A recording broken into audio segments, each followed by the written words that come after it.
At ang squash ang recipe natin ngayon. Yan, naglalagay na ako dito ng tanglad, luya, sibuyas at sal. Asin. Pamintang durog, may pampalasa na yan. Ilalagay natin itong pangatlong gata. Yes. Yun ang pinakauna natin sa gata. Ito yung pangalawang gata. Ito yung first. Mamaya na natin yan ilagay. I have a tips pala no. Ito yung squash talaga. Tapos, ito yung sa loob niya. Yung kinapitan ng buto. Yung iba kasi hindi sinasama sa pagluto. But for me, sinasama ko yan. Yung buto lang kinukuha ko.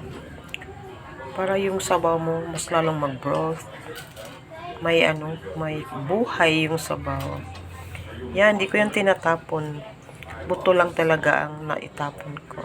Okay na yung squash. So, ilagay na natin tong talong. Yung talong binabad ko sa tubig. Yan, para hindi ma-discolor.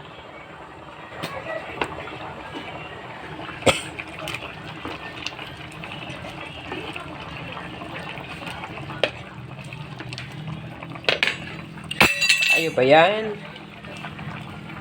Nalagay ko na pala yung pangalawang gata. Ayan o.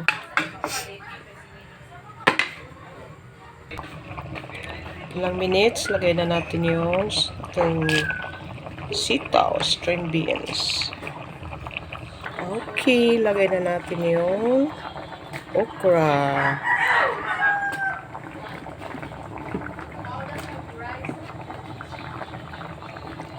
Kamote tops. Wala tayong malunggay. Masarap kung may malunggay. Sana. Yan.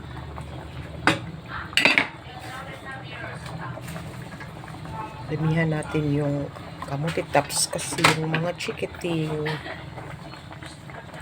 gusto nila sabaw lang. So, it's better na madami. Kasi sabaw, nandoon na. Na-extract na yung na. And, parang kulang pa. Kunti na rin sabaw. Ayok. More ito. Ayan, tama na. Ayan. Okay, ito na yung first gata, kakangata. See, tingnan nyo, diba? Ang puti ng sabaw.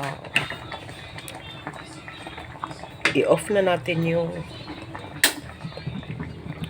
ayan na. Thank you for watching.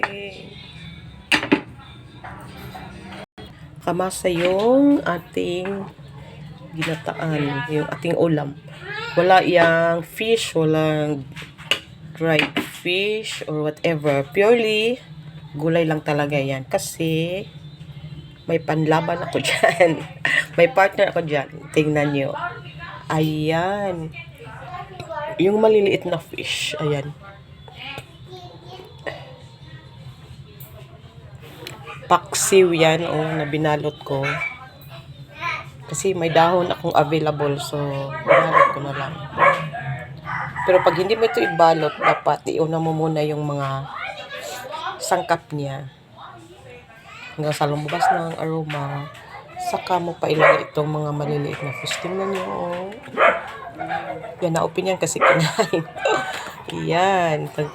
Ilagyan ko yan ng tanglad para mabango. Thank you. Ito yung ating hapunan.